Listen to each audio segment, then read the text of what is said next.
Welcome on in. This is the RotoWire Fantasy Football Podcast for NFL Week 13, Thanksgiving week, folks. So we're coming to you just a little bit early. Obviously, we usually record on Thursdays, but we're going to be busy eating turkey and watching football at that time this week. So, hey, we're here a day early. Respect to us podcasters for getting it going.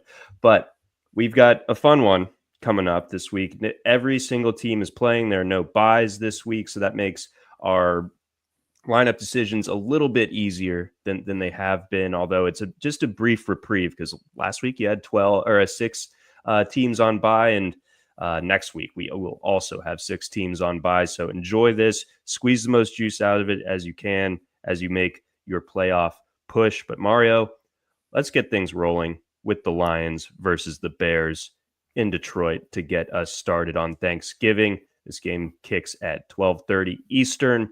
The Lions 10 or 10.5 point favorites, depending on where you look.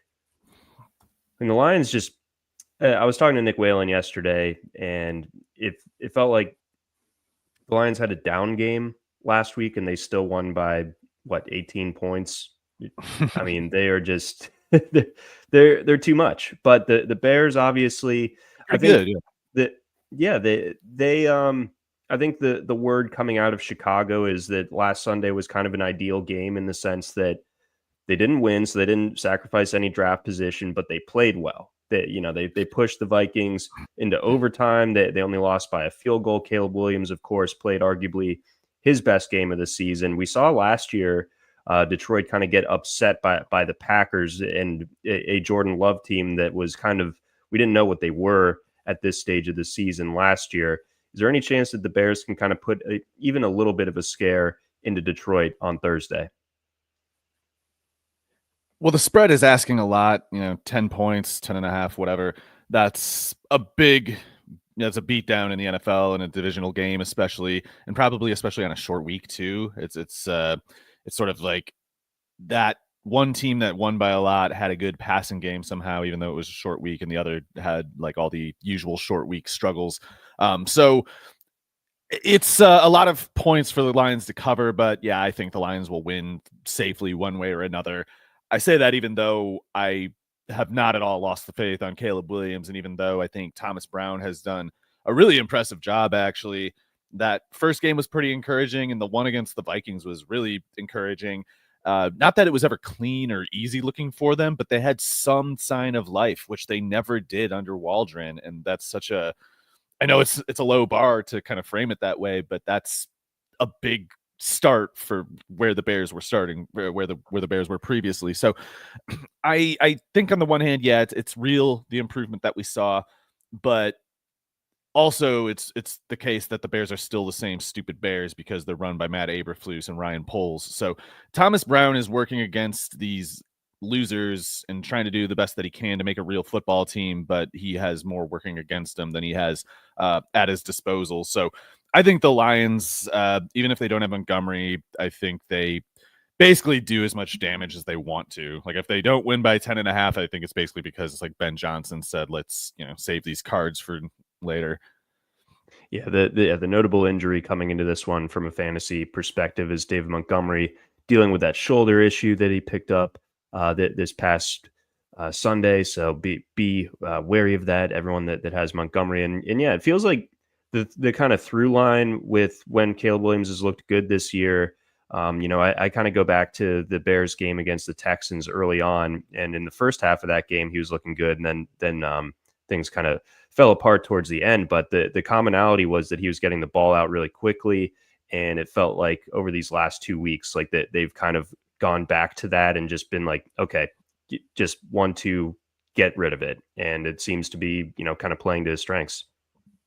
With the exception of how the game ended, but I think there's nothing wrong with Caleb. It's wrong insofar as they lost the game in large part because of it, but they shouldn't have won that game anyway, so I don't care. Like the Bears, they kind of surprised the Vikings, and it was impressive that they made it as close as it was. And moreover, if the Bears build an offense, if the Bears build a team that is functional, which Thomas Brown seems capable of, but Eberflus clearly is not, they will see at some point that what we're calling right now a bad tendency on Caleb Williams' part to hold on to the ball too long will be viewed exactly the opposite when they're when they have an offense that just works right, because that's his ambitiousness, paying off in that case. It's why when Patrick Mahomes, dances around for 30 seconds, people call it genius instead of stupid, like when Caleb Williams does it. If Patrick Mahomes was trying to do that on a, Shane Waldron offense, it wouldn't look as smart as it does when he does it with the Chiefs. So I don't really care about Caleb Williams trying to do too much. I think it just shows that he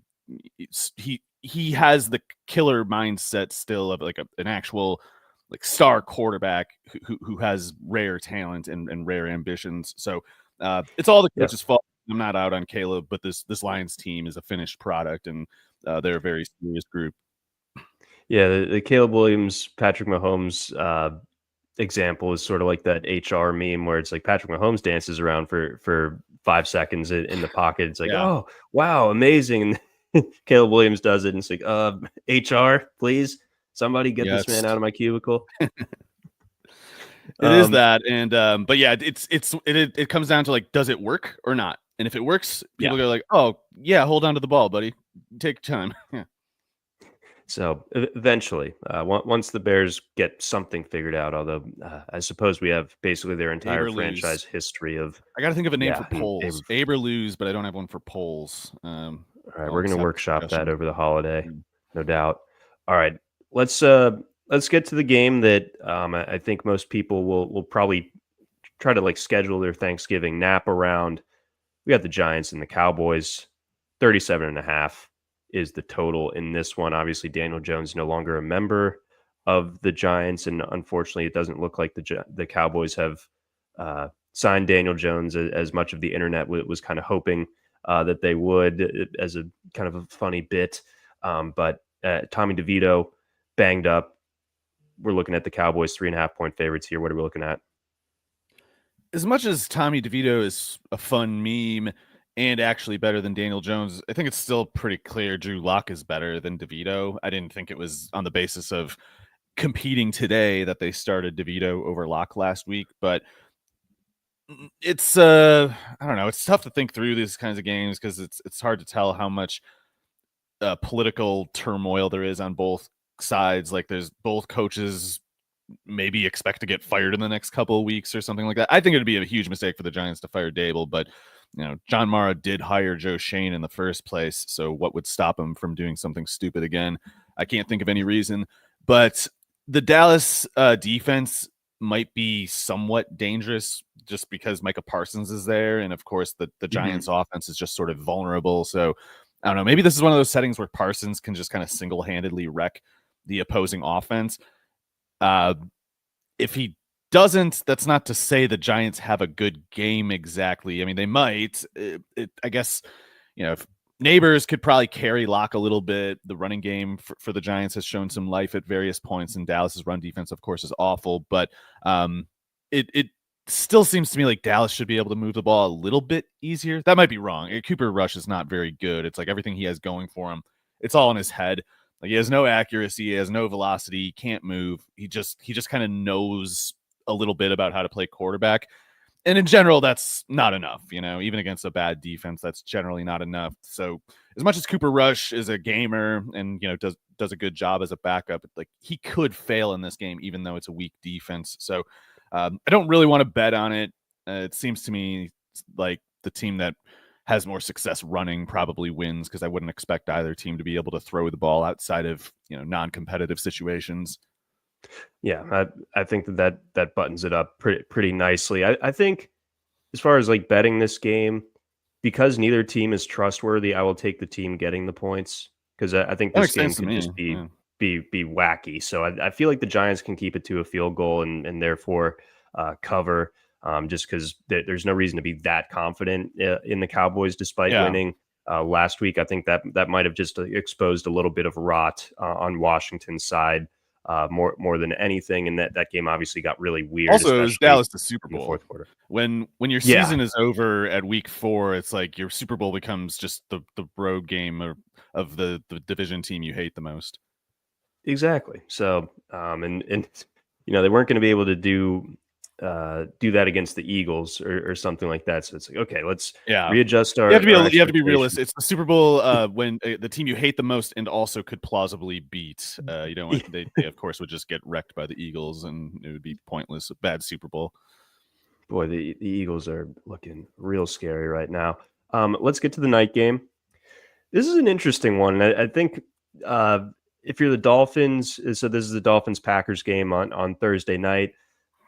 This is just, I'd be shaking my fist at Goodell, I think, if I was a Dolphins fan, because getting sent up to Green Bay on Thanksgiving, it's going to be snowy, I think. It's going to be freezing or below. You We don't all want to know the go to Green numbers. Bay for the holidays? And not that is kind of like if my alternative is Miami.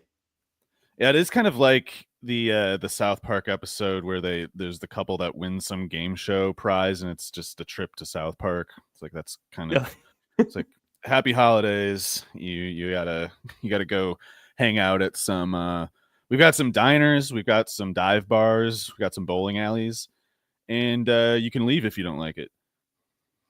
In the bowling alleys, but you got to lose to the Packers. The Dolphins have to lose to the Packers before they can leave, and they will. I think it's not quite as simple as like Tua can't play on the road or Tua can't play in the cold, but we know it affects him negatively, and I think have reason to believe the Dolphins don't have that kind of margin of error here. I got to give the Dolphins the credit. Their defense has improved a lot since the first like month of the year, especially. I don't know how real the run defense is, though, specifically. I think their pass defense is pretty tough when they have Ramsey and Fuller out there, and Kader Kohu's probably pretty good as a slot corner. Javon Holland seems like a really good safety, but that run defense, I think, is still at best average or something. And the Packers, I think, are prepared to run, even on the short week with Jacobs getting the big workload. This could very easily be a game where guys like Emmanuel Wilson and Chris Brooks do damage to Chris Brooks' revenge game narrative. So I like him, actually. I think he's good. It would be annoying for DFS if people are all on Jacobs and it's like Williams or Wilson and Brooks steal short yardage touchdowns. But I think there's a really good chance that they do. Still like Jacobs, though. It's just I think this could have been another 3-touchdown game for Jacobs, whereas now I'm expecting more like 15 carries for 80 yards and a touchdown kind of thing.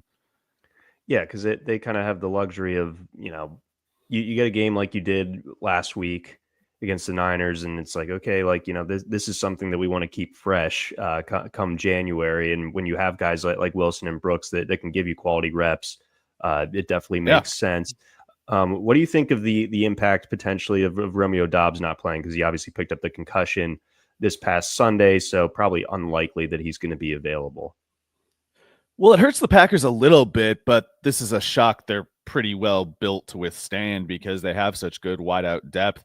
It's not so much that they need Dobbs all the time to make up for limitations in Watson or Reed or whatever else. It's just kind of like they have one of those good problems to have where they have more competent receivers than they do reps to dole out. So this is just a game where Watson, Reed, Wicks get more reps, and I think they hold up the standard that the Packers have set in general, especially because being at home, it's going to be a big advantage in the winter. Lambeau, Packers fans aren't going to miss it because it's Thanksgiving. They're going to be there, so it's going to be a festive atmosphere for the Packers and like a crap, I hate it kind of thing for the Dolphins. Yeah, I know some of our RotoWire colleagues are going to be in attendance up in Green Bay. I can't remember. Likely, I think Joe might have said he's going to that one or not. I don't know. Anyway, whoever's there, I think. Jake and Joe from the Waiver Wire show will both be there, and our operations guy. KOB, well, knock on wood. I'd hate to jinx their holiday, but I think they'll get the win. I think so too. I have one more kind of loaded question on the Green Bay side, and then a couple questions on Miami. What do you make of Tucker Kraft right now? Because for like October, it looked like he was like doing the best George Kittle impression possible, but he's had a stretch of quiet weeks here.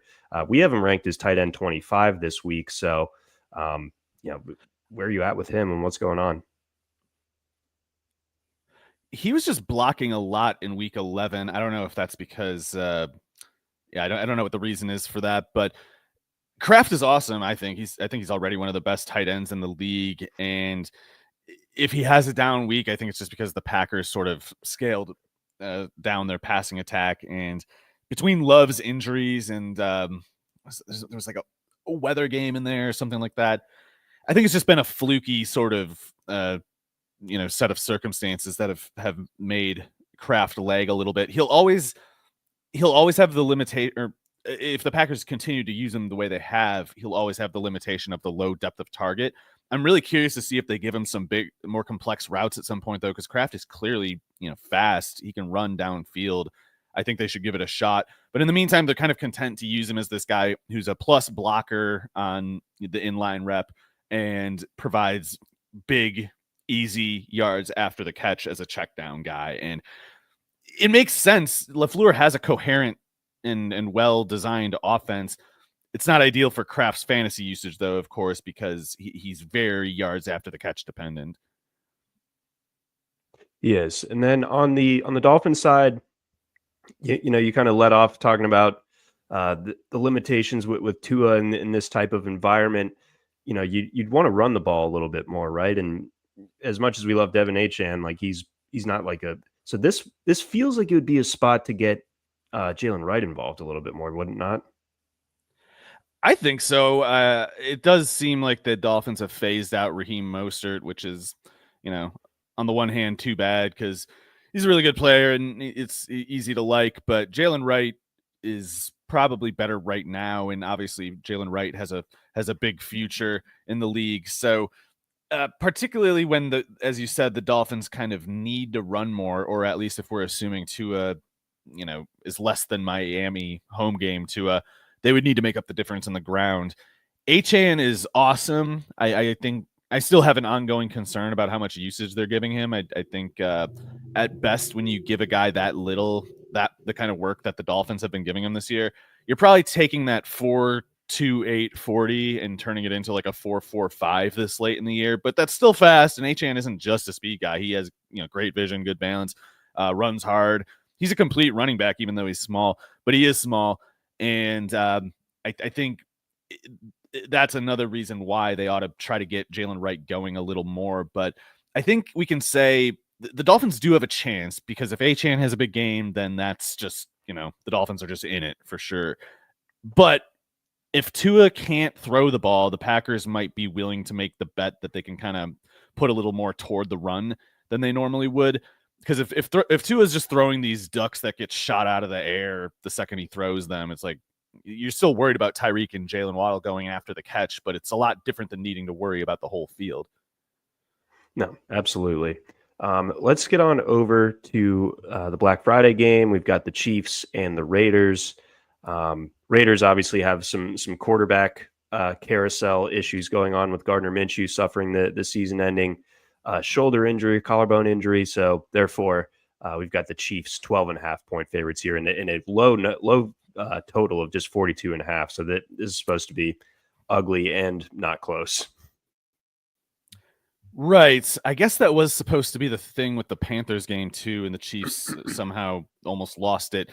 I don't know what to make of Minshew versus O'Connell. I tend to think Minshew is clearly better, but looking at his numbers this year, I guess I'd have trouble arguing that objectively. So maybe O'Connell doesn't hurt the Raiders that much. Still love Bowers, Myers every week because they're just so locked in with their usage and they're both quite good. It doesn't hurt if the Raiders are throwing 40-plus pass attempts like they have the last 2 weeks. That would definitely be good for those two guys. Don't know what to make of the backfield. The whole thing is horrifying, of course. Seems like Amir Abdullah has a little bit going. I was really disappointed. It was good for Sincere McCormick. He's a likable player. He's easy to root for. Good underdog fringe prospect. But I was hoping to see Lauby, so that was kind of disappointing for me. Anyway, the Chiefs keep doing this thing where they use DeAndre Hopkins for only like 25 snaps a game, and they gave more snaps to Juju Smith-Schuster last week and Justin Watson. So I want the Chiefs to lose. I think that is incredibly arrogant on Andy Reid's part, and I think he deserves to be,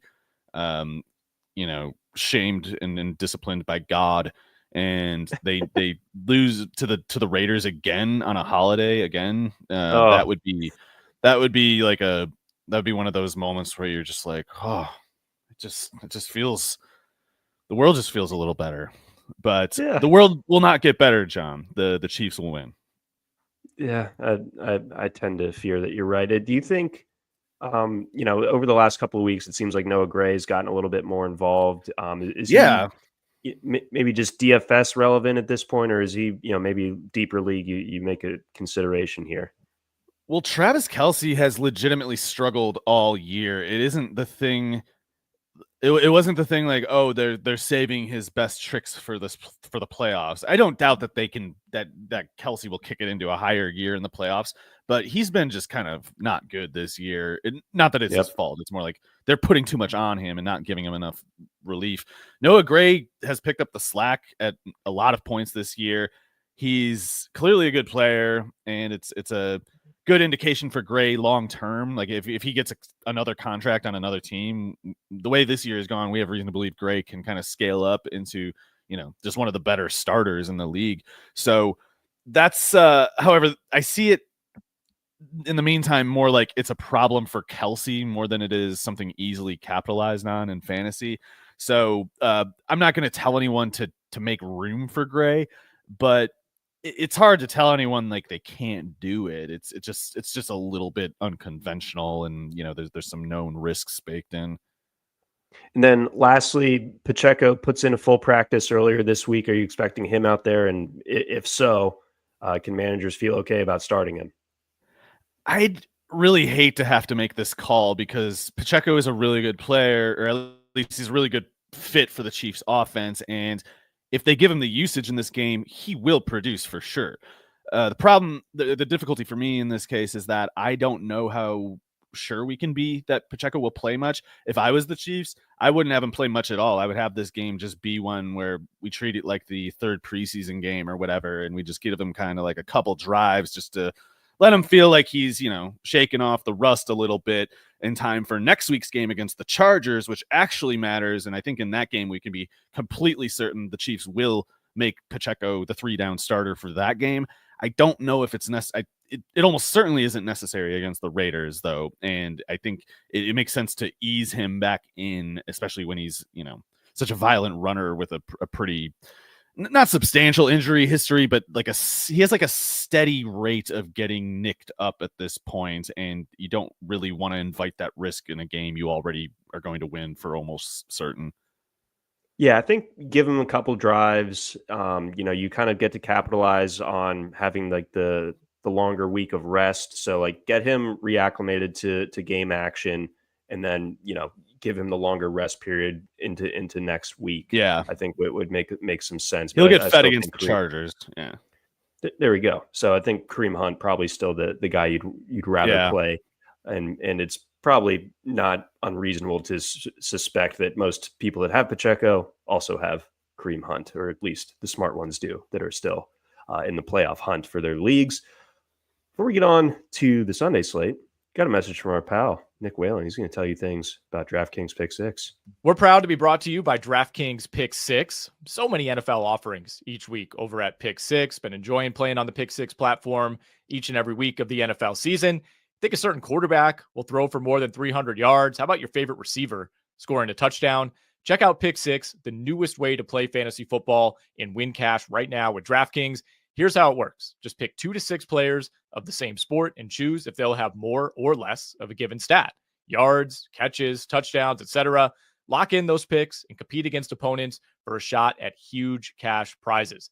Download the new DraftKings Pick 6 app now and use our code ROTOPICK. That's ROTOPICK. Again, ROTOPICK, ROTOPICK. If you're a new Pick 6 customer, play $5, get $50 in Pick 6 credits guaranteed. Just use that code ROTOPICK. Gambling problem? Call 1-800-GAMBLER. Help is available for problem gambling. Call 888-788-897777 or visit ccpg.org in Connecticut. Must be 18 plus. Age and eligibility restrictions vary by jurisdiction. Pick 6 not available everywhere, including New York and Ontario. Void where prohibited. See terms at pick6.draftkings.com/promos. And look at that. We're back thanks to that message from our friends over at DraftKings Pick 6. We also have a message from our friends over at Blue Wire. And we're on to Sunday. We got the Chargers and the Falcons. We got a bunch of games to rip through here. This one should be a pretty fun one, however. The Chargers, things kind of fell apart for them on Monday. The sort of perceived weaknesses of this team being a lack of playmakers for Justin Herbert, that certainly manifested on Monday night when they're trying to make the comeback and Quentin Johnston's dropping everything. They just, basically Ladd McConkey's the only thing that's working in that passing game reliably. J.K. Dobbins, unfortunately, gets hurt in that game, and it looks like he's going to miss a little bit of time here. So, what does that do for your backfield outlook? Do you think that the Chargers, even with Greg Roman as their OC, are they going to be forced to throw it a little bit more in this spot against Atlanta? No, I think the problem that you hinted at first, the pass catching personnel, is a limiting factor more than Dobbins being out is for the run game. That's just my guess anyway. I think McConkey can scale up a little easier in this game. McConkey did great against the Ravens overall. He saw a lot of Marlon Humphrey, and he had a good game, a very efficient game. But what the Chargers needed against the Ravens was McConkey having an efficient game on more than 6 targets. They needed to get him 12 probably targets on those 51 snaps, and they couldn't because Humphrey wouldn't allow him to get quite that much. So what the Chargers needed was someone to pick up the slack. Johnston had it open, didn't pick it up. I don't understand why the Chargers don't have DJ Chark playing there, or for at least Jalen Reagor. At least it seems to me Chark probably scores a touchdown on one of those Johnston drops. So Chargers are just kind of in a lot of trouble. I think they need to make the game shorter. They can't count on anybody. If they can't get Chark on the field, they can't count on anybody other than McConkey providing Herbert viable targets. So you got to shorten the game. You got to find a way to win field position. And I expect them to kind of do that. If I had to pick a team to win in this game, it would be the Chargers. I just think it's going to be kind of like a low scoring probably game for the Chargers to win. And I think in a way it's the higher scoring it gets, the worse it is for the Chargers. Because if the Falcons if Kirk Cousins is somehow having a good game, it would make sense that London, Mooney, Pitts would be there as viable targets. I'm a little concerned for the Falcons, just in the sense that I kind of find them to be a little tiny bit fraudulent in a way that I would never accuse a Harbaugh squad of being. But it's just it kind of looks like an ugly game to me. I don't know why though.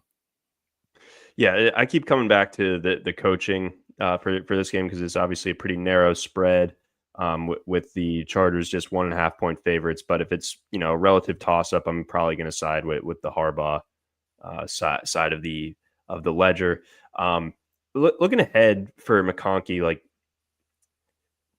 do you have it's obviously really far away and we haven't done any drafts for next year, but where do you see him, given that he was a 7th round pick this past year in drafts? Do you think he could creep up into the 4th, 3rd? I mean, well, on Underdog, he's probably going to go 9th overall or something. Yeah. But I don't know where it depends on what the Chargers do in the draft, I guess, because Johnson's nothing. They got to be done with this crap. I think Palmer can be a good wide receiver 3, but this Johnson stuff, if they indulge it any longer, they're wasting Herbert's career. There's no need for it.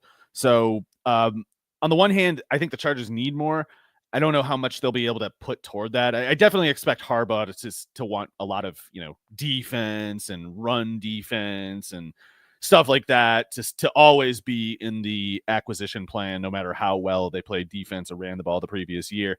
But they need a person who can stretch the field. If the Chargers get someone who's more like a Chark type receiver that occupies a safety and helps the offense with that speed, that downfield speed, but does not draw a high target rate, then there's a way for McConkey to go totally nuts, I don't know, 1,400 yards or something next year. But if it's someone who instead draws targets at a rapid rate, then you see, I think, a risk of McConkey sort of settling in as a co-wide receiver 1 on the team rather than a true wide receiver 1, which is what he is right now, although albeit as a slot receiver. But McConkey's really good and Herbert's great. So I think generally whatever he costs next year, he'll be worth. I think so too. I want the attachment to Justin Herbert's top target. I think the way that he's kind of been revitalized this year is really notable. He looks great. Yeah, this is as good as he They looked both since do. probably his. Yeah, so McKechnie right now is already like a 1,200 yard receiver, so 1,400 or something like that next year would be just not that shocking in my opinion. No, his helmet looks huge on him though. I will say that He doesn't look like a scary football player. Yeah. So that maybe that's part of the thing. He just sneaks up on you, but interesting nonetheless. Let's get on over to our next game. We got the Bengals and the Steelers. Bengals 2.5-point favorites at home. I like the Bengals here. Fair enough. If Burrow's on one of those days where he's just nailing every shot, there wouldn't be much the Steelers can do about it. I guess what they'll try to do about it is, shorten the game, hit Burrow hard when he does throw it, and try to take the game from the air and put it on the ground. Same thing as every week for the Steelers. A lot of the times they succeed, of course, but the Bengals are in a probably more urgent spot. Not that the Steelers aren't serious. They're going to be urgent too, but I don't know.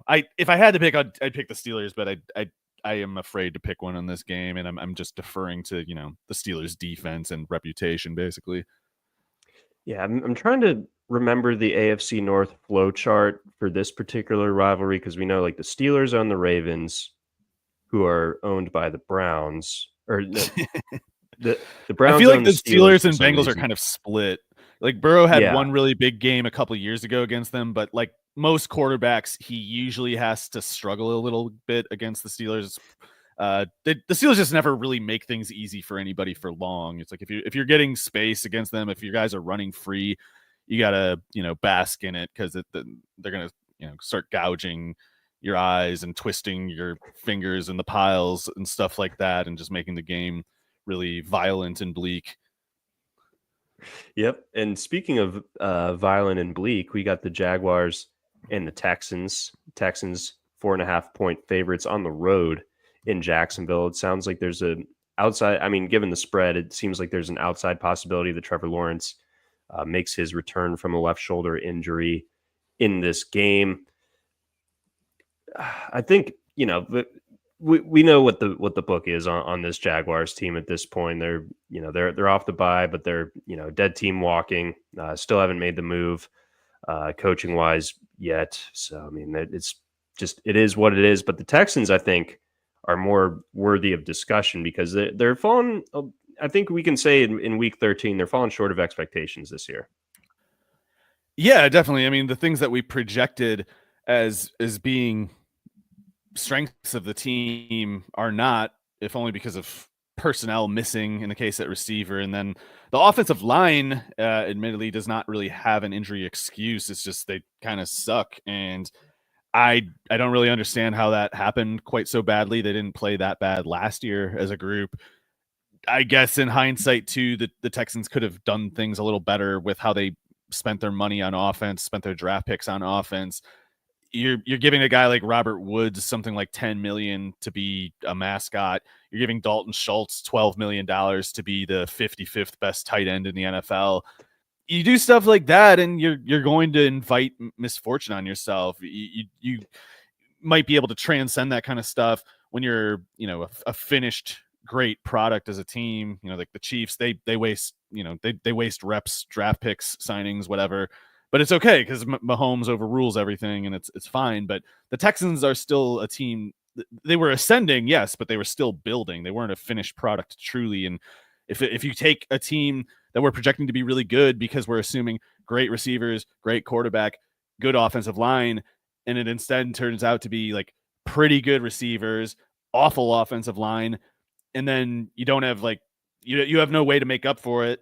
It's just kind of you're stuck with that. Then you are what that is until the next offseason. So yeah, the Texans, they had a shot this year to be more, and luck was not exactly on their side, but they needed to do things a little differently than they did. I have no concerns about CJ Stroud long term. I think Stroud is still absolutely the real deal, but they're putting absolutely everything on him right now. Not absolutely everything. Mixon's of course doing well, but I think we can say in hindsight too, some of these big games from Mixon this year was because teams were giving so much respect to the Texans passing game. And Now it's like we got to worry about Mixon falling off, and then the Texans passing game not even picking back up to offset it, which is kind of the equilibrium I'm worried they're settling into.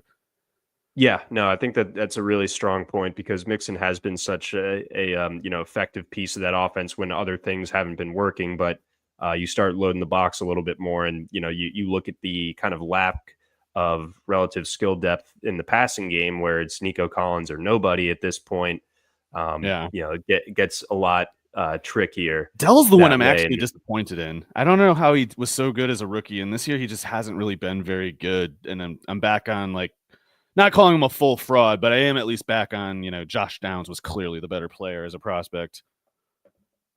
Yeah, I had 0 shares of Dell, but I just kind of figured it was like a process of elimination thing where it's like you have Nico Collins, you bring in Stephon Diggs, like who's the guy that's going to be probably the odd man out in that equation? It's probably Tank Dell, but I didn't think that he would struggle to this extent.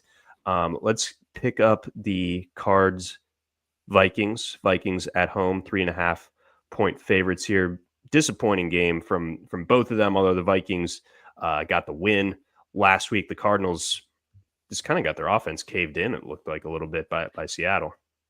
Yeah, the Cardinals don't have ammo on offense is their problem. And I know I've seen some kind of apologia for Drew Petzak and sort of the offense at large. I don't believe it. I think it's pretty clear that if James Conner doesn't get going, the Cardinals offense is just dead for sure. And it's because the field collapses on them when Conner can't run, and they don't have especially if they're going to run Marvin Harrison out of the play when they do need to throw it. It's like you got nothing left other than McBride. And McBride's great, but you can't consistently produce as an offense that way. You need to have a variety of threats, counter adjustments you can make when defenses show you various stopping. When they find a way to stop you, you got to find a way to make them hurt for it, give them a reason to approach you differently. Cardinals don't have that. The field just gets smaller and smaller and smaller on them if the running game doesn't go. And I worry about that here. It's hard to put a guy like Conner on the fantasy bench, but it looks really tough for him in this game. There have been a few games this year where he runs into a defense this tough, and the Cardinals kind of abandon the run, which is suicide. That there's a reason that's the real main reason why I don't think Petzak is any good, because it's like whatever. If you build this offense this way, if you insist on building it this way, understand your own terms. You need to understand your own offense as such that you need that running game, and if it's not there, it's just over. You need to understand it in that black and white way. And Petzak doesn't seem to get it. He seems to think like, oh, got to go with DeMercado for a bit. Just leave the field. Just quit the game. Yeah. I don't think that they're that serious of a team, and I think the Vikings are serious, so I think the Vikings kind of rough them up, actually. Then Addison coming off the big game. Do you think, it feels like it's been a minute since we've had the huge game from Justin Jefferson. It seems like teams are really just kind of loading up to slow him down as best as they can, and if they get beat by Addison and Naylor and company, then so be it. At least it wasn't JJ. Yeah, I think Addison is awesome, but his big game last week was definitely Kevin O'Connell deliberately trying to make defenses give second thought to putting three, double or triple defending Justin Jefferson every play, which is what teams are doing, and it's what teams are compelled to do. If they're going to throw Justin Jefferson, 12 targets a game, you got to triple team him as much as you can. But by getting Addison going like this, it's all much more certain, to the point that I think this game, it is certain that Jefferson goes off, because teams understand now, like if you triple team Jefferson, we'll go 160 with Addison, and Addison can do it. It's not like Addison needed like luck to make it happen. He is that good. He's just overqualified as a wide receiver 2 behind the best wide receiver in the NFL. Right. So this, I think I might dabble a little bit with some Justin Jefferson. He's going for like 180 in this one, I think. Yeah, he'll make up for the lost time for sure. It's time. Indianapolis, New England. We've got Indy 2.5-point favorites on the road here. Your thoughts? I hate both of these teams for different reasons. The Patriots, because their roster is rebuilding. It's not like it's their fault that it's so bad, but it is bad. And the Colts I hate because of their owner and GM doing a really bad job, wasting a lot of prime years of a lot of good players. But I think this might be a game where Jonathan Taylor can get going, which is at this point, I think we can say just the single measure of whether the Colts can move the ball in a given game with any consistency anyway. So Taylor got shut down last week. Colts got roughed up. I think Taylor can get going in this one as long as the Colts defense doesn't let the Patriots get ahead, which, that even for the Colts, that'd be pretty disappointing, even if they're even as bad as their defense is. So I can see why the Colts are preferred, but I don't really want to pick them to win. I want to say like Taylor has a good game and it's a close game, but I don't trust the Colts at all. So it's not like I would want to wager on them winning exactly. Yeah. On the road, I'm just not so sure. Even if the Patriots aren't really, all that, I still kind of like them with the points. Richardson could get going as a runner too. The run defense is the issue for the Patriots, basically.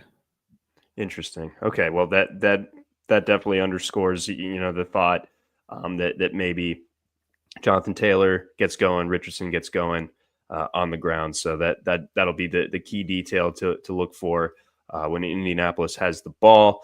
Let's jump over to the Seahawks versus the Jets. We've got the Seahawks 1.5 or 2.5 point favorites, depending on where you look, against a Jets team that, the free fall is pretty insane. Yeah. And it is crazy, and I don't know what they can do. They're just like back at the Tim Boyle point, like what is there to even say?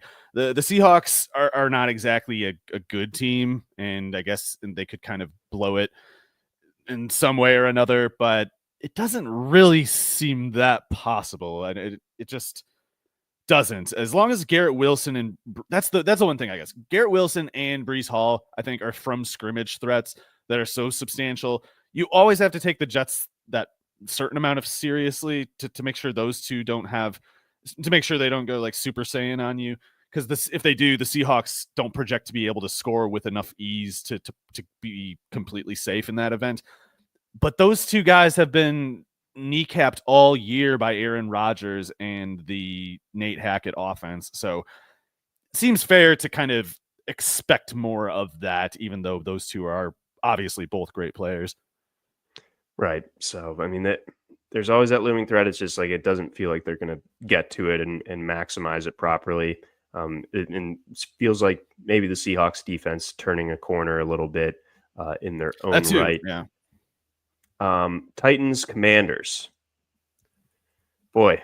So I think, a couple weeks ago, we had the reality check for Washington against the Eagles. Last week, though, anyone who is kind of throwing out the doubt on this team is probably looking or feeling pretty good right now.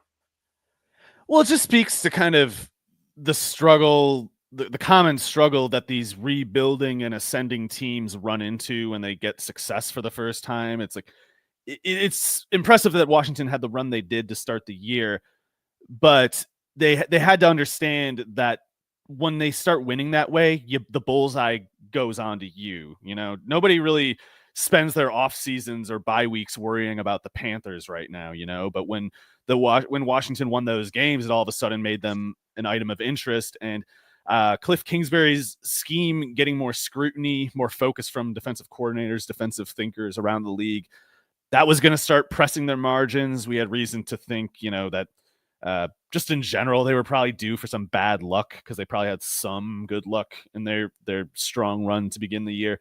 And in the case of the Dallas loss, it might even be something like, that they had their first taste of winning in forever and maybe even got a little bit ahead of themselves. It's a common thing. It's not like it's human psychology dictates that this would happen almost always. You start to think you're a little better than you are. You look at how bad Dallas is. You start to assume they can't hurt you, even though they can, if you're not careful.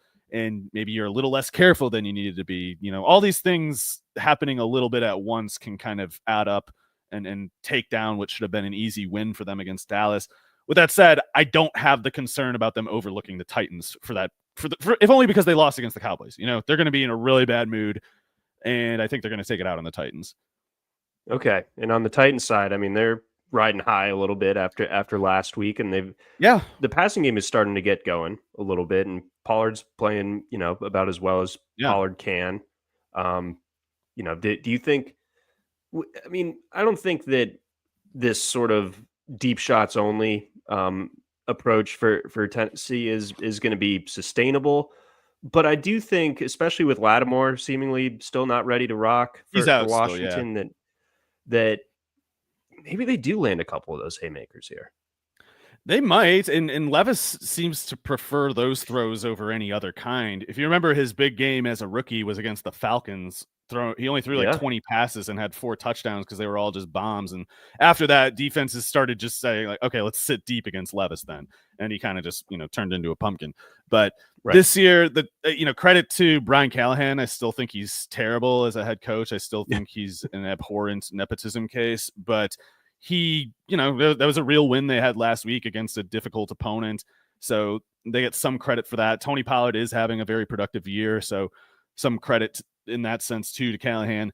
I just still think that Washington is more real as a team. And I think the Titans are, I think Callahan is a loser, and I think that they will trend toward losing if nothing else. That's just how I feel about it. I think that's definitely fair. Let's see here. Let's keep going. But before that, we do have a message from our pals over at Circa. One moment, please. Sorry about that. From Circa Sports, the end of the season is getting closer. Catch the big game poolside at Stadium Swim at Circa Resort and Casino in Las Vegas. 6 temperature-controlled pools, a massive 143-foot screen, and booming game sound, plus a view of the pyrotechnics and visual effects throughout the game. Grab the best seat in the sun with daybeds, poolside boxes, cabanas, and more. Stadium Swim's big game viewing party is February 9th, only at Circa Resort and Casino. Space is going fast. Reserve your spot today at circalasvegas.com.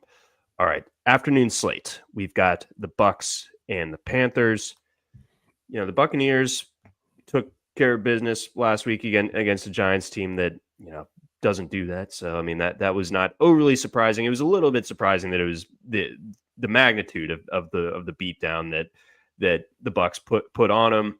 The defense completely shutting down the Giants, and then the offense gets back humming. Seems like Bucky Irving is kind of finding his footing in some sort of real way.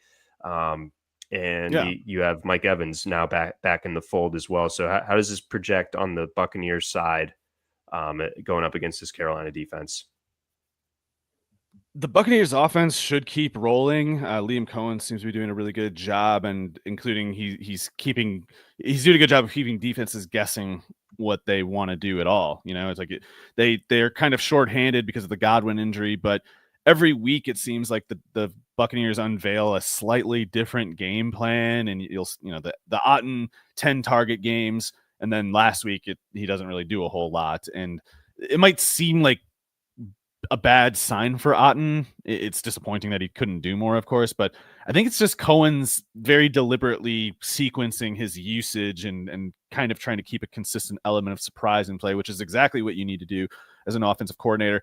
Makes it a little difficult to guess who's going to have the big game from scrimmage. Mike Evans aside, they need Evans every time, especially with Godwin out at this point. But yeah, I think Cohen is always looking at ways to kind of just show new wrinkles to keep teams sort of slightly uncomfortable, and it seems to be working really well. Bryce Young on the other side, really encouraging lately, and especially last week. Yeah, what's the state of the state with him?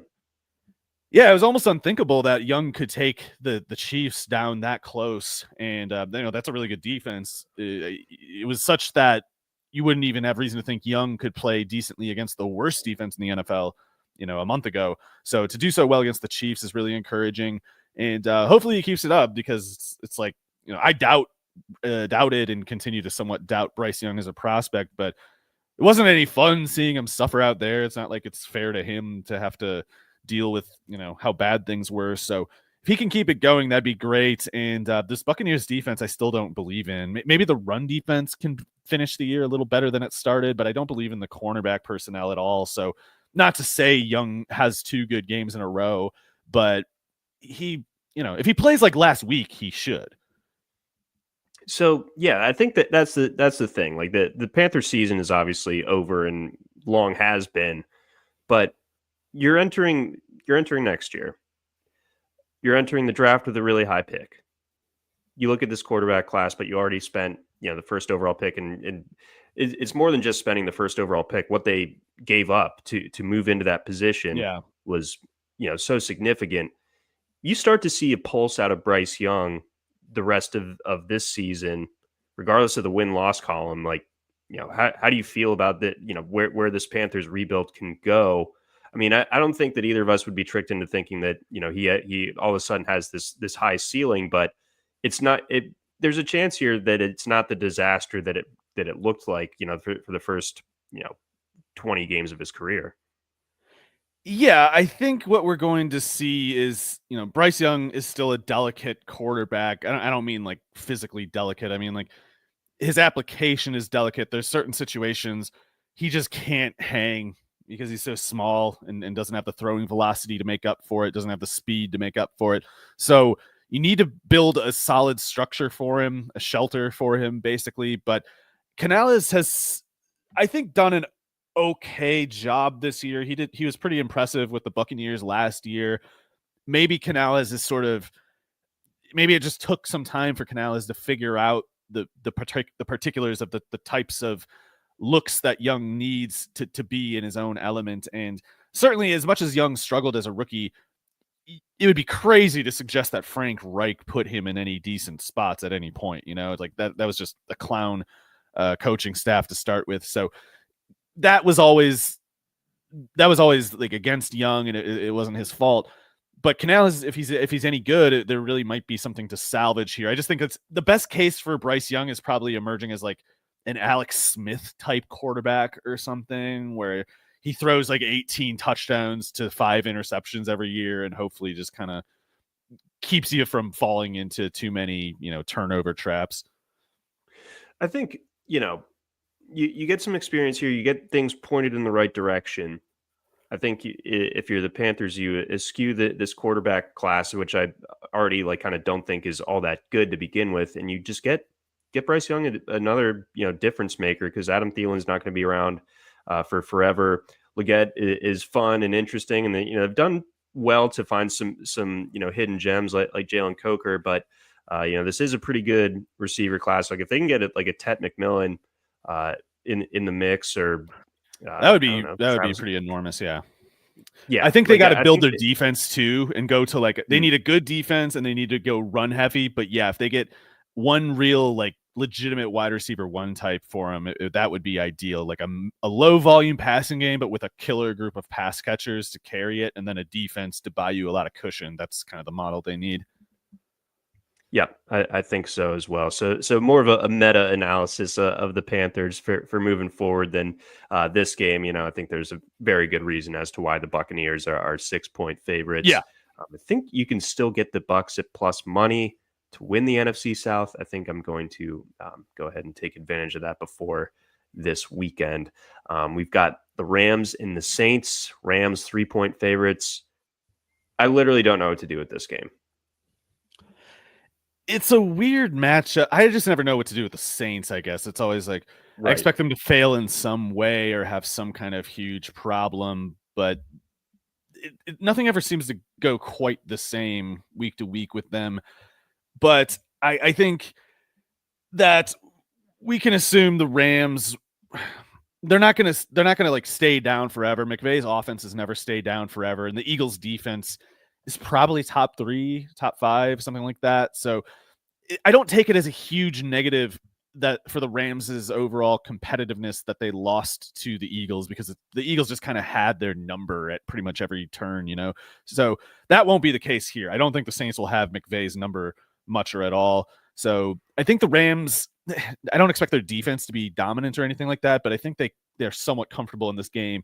even if it requires a big game from Stafford and Williams or the ground game at large, they should be able to move the ball in this game, and that was their problem against the Eagles.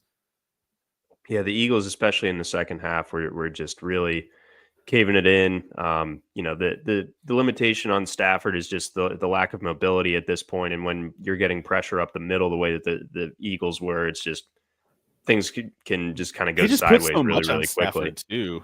Like they really put so much on Stafford, and as much as Kupp and Nakua are great, it's more a measure of Stafford's greatness. And if those two stall at all, then the slack falls on Williams, and Williams, as we know, he should be a backup. Yeah, I think if memory serves, you pointed out that he's got a bit of a fumbling problem. He has a serious fumbling problem that's showing up. Yes. Yeah. Yes. So he's not that good, and if Sean McVay can't get it through his head, they will lose games for it. But I think it's like the Eagles game is one example. This probably won't be such an example. Like Kyren Williams isn't any good in my opinion, but he's not bad enough to make them lose against the Saints. I would like to see some more quorum down the stretch. That would really help the old best ball portfolio. But he is better. But McVay, he loves his Ben Skowroneks and Malcolm Browns and such. It's true. So yeah, maybe next year for quorum. Let's go Eagles, Ravens. Ravens 2.5-point favorites. I will be in the house for this one, Mario. Uh-oh. You know what that means. Uh-oh. Yeah, that's right. The Ravens will lose in heartbreaking fashion. It's an NFL Films game coming up. John in the background. Yeah, that's how it goes. If John's at the site, there's going to be some kind of record broken or some other notable event. But yeah, needless to say, very those tough who are. Sorry.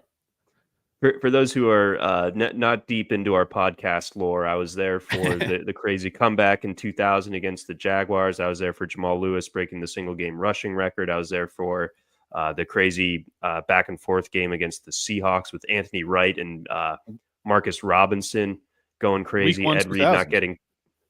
Yep, Week 1 2000 was the craziest one probably, but.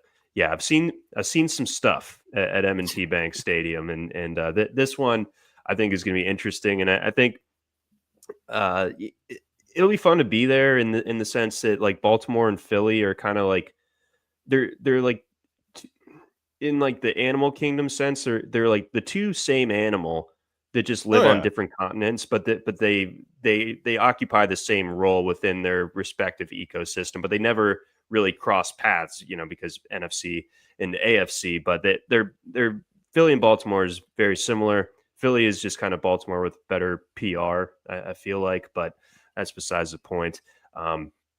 Into this game, we get the two best running backs in football. That's fun. Yeah, I think the Ravens' run defense is for real, so maybe this is more of a grinding kind of game for Barkley rather than a break loose kind of game for Barkley. Nothing wrong with that though. I think especially with the big games he's had, he's forced the Eagles' hand. Like they need to feed him every week now. There's shouldn't at this point be any of the nonsense where they go like 3 drives with 2 carries for Barkley. Like those days I think are gone no matter who they're playing. Oh yeah, I mean I think this is a really big fan of like Lamar and Derrick Henry, but the Eagles corners, even Slay seems to be playing pretty well, but the rookies Mitchell and DeJean have been excellent. It's I don't know, maybe it's one of those things like Mitchell is just big enough as a corner that he's almost a little too big to keep foot stride quite right against a guy like Flowers who's kind of small and choppy and changes direction probably more than anyone above 6 foot can do it. So there's definitely ways, and I am encouraged and impressed with how Todd Monken seems to, like Liam Cohen with the Buccaneers, there seems to be a very deliberate sort of budgeting week to week of it sucks for fantasy because like we want to know like when's it going to be a Mark Andrews game, when's it going to be an Isaiah Likely game, that stuff. And it seems to me like there's a certain amount of deliberateness in the way Monken is scripting these things. So if that is all deliberate, then maybe there's certain tricks they were saving or setting up specifically for a game like this, but they need something like that because the Eagles defense is that good. And I'm not expecting Henry to have a good showing out of the gates anyway. Like, I think this might be one of those games where Henry needs to get that 15th, 16th, 17th carry before he finally gets a carry over 10 yards. And then he can blast the doors off at that point, but it's hard to get to that point.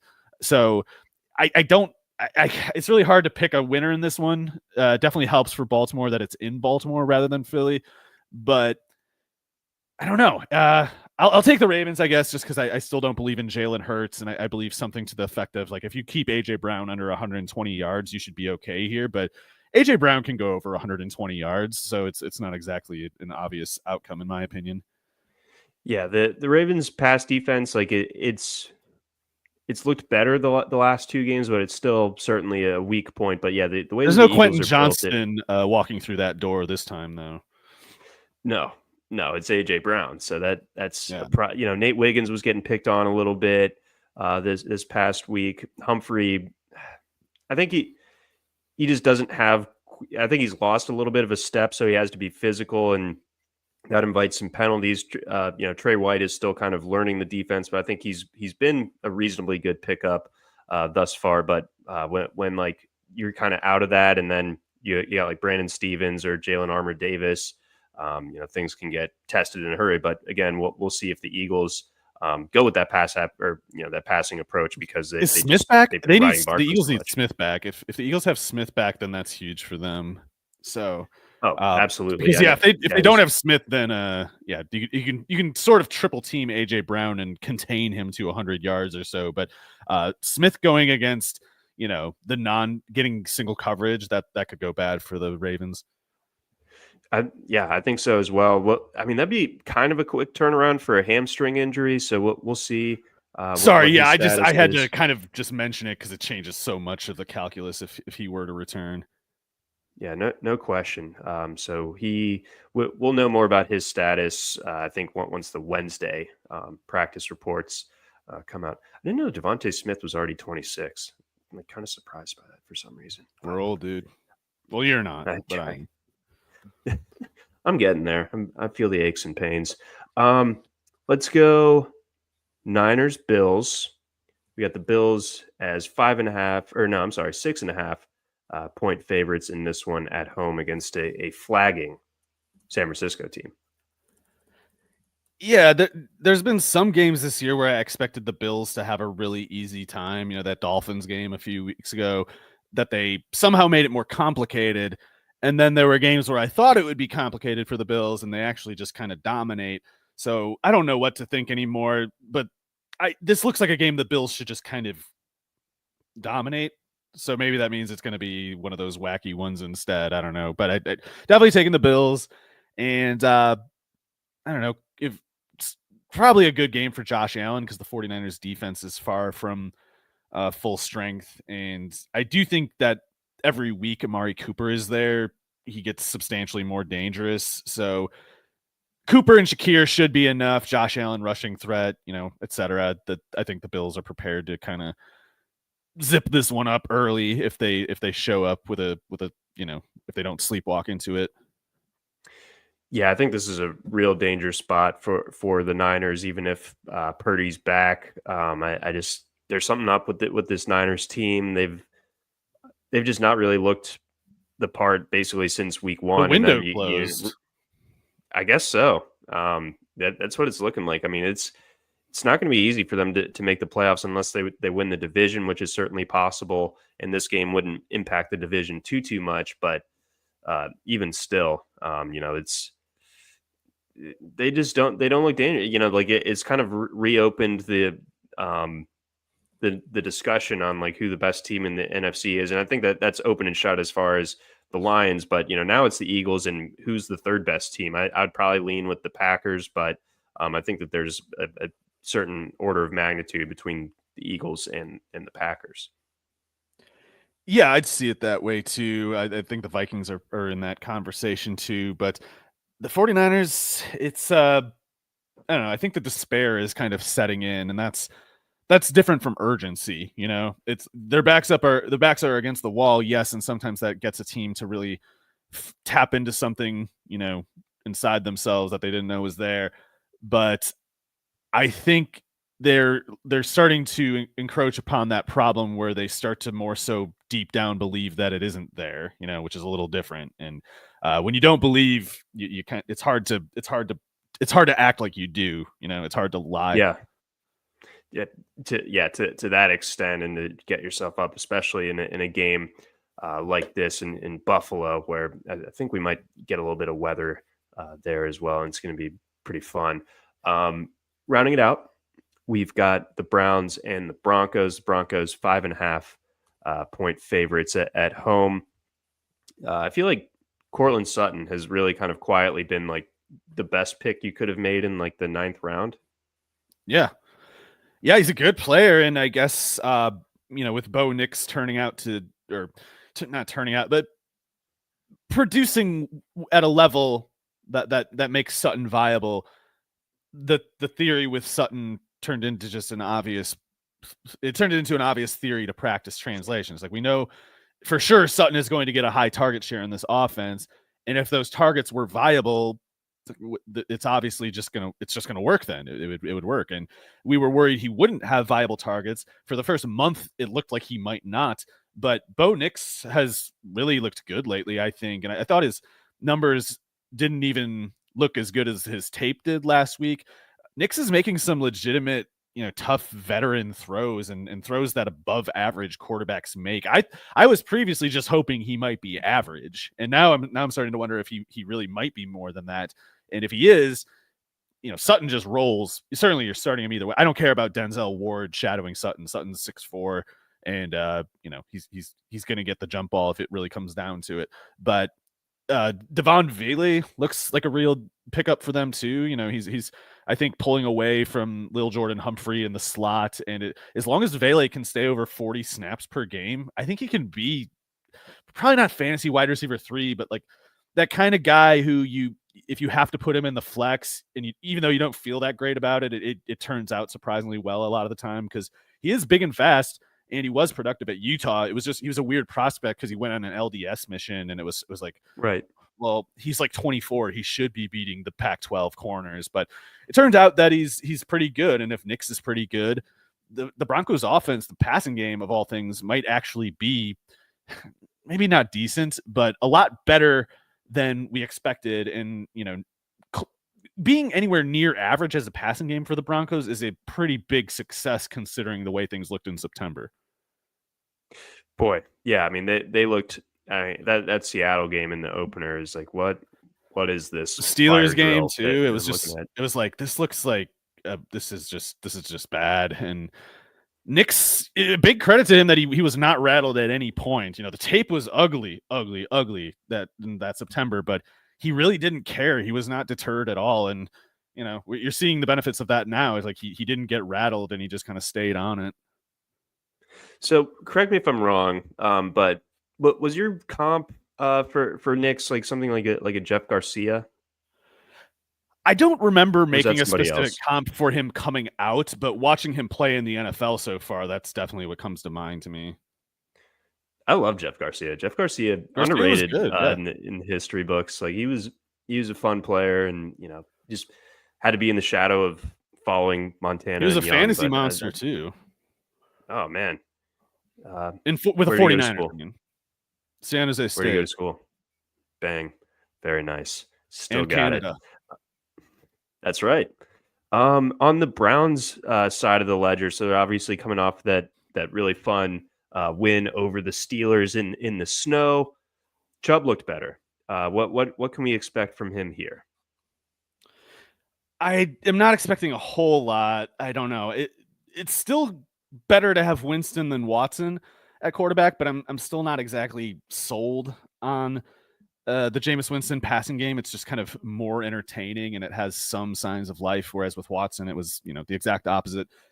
Going to Denver, never fun. It's better to go now than in September when it's still hot. But it's not for the team like the Browns. It's like they just kind of suck too much to be going into vaguely difficult circumstances. But if Chubb can get the volume, maybe he can wear down this defense. My concern, though, is that Denver has the corner personnel to kind of sell out against the run successfully and not be penalized in any way by the Cleveland passing game. Like those three corners don't really need any help. Jerry Jeudy, thoughts? Oh, he's set up well. You got the revenge game narrative. I think you still start Jeudy in PPR leagues, unless you got just a killer lineup or whatever.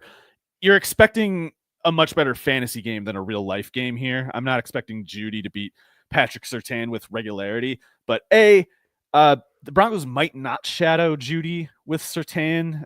Even Jacoby Myers was able to get away from Surtain a couple times last week. And also, to credit to Myers, he was beating Surtain a couple of those times. It's not so much that I expect Jeudy to do the same. It's just Jeudy might get something like 12 targets. And if you catch 48 or 50% of your passes, that's a failure for the receiver in real life terms, but in fantasy that still could be 5 or 6 catches, and if it's in garbage time it could be more because he might not even be running that route against Surtain. Right, so something to consider there. I'm having trouble with how to evaluate Cedric Tillman right now for this week in some of my deeper leagues. He's got a shot. I mean, Moss has done a good job. It should mostly be Moss on Tillman, but Tillman's done well enough. I guess I put it this way. Tillman has been as impressive as a wide receiver prospect this year as Moss has been a corner. And so it could go either way is how I see it. Okay. All right. I might have to roll the dice in a couple spots, but TV. You could do worse. But either way, I think that this sets up as kind of a sneaky fun Monday night football game, especially with how Denver's playing. So it'll be fun to see them kind of in the national spotlight for this matchup. But that's going to do it for us here on this edition of the RotoWire Fantasy Football Podcast. Again, big thanks to our sponsors over at Blue Wire, at DraftKings Pick 6, and over at Circa. Hope all of our listeners have a wonderful Thanksgiving. And if you're feeling frisky, go ahead and try our free trial over at rotowire.com/pod. For Mario Puig, I'm John McKechnie. Thanks for listening.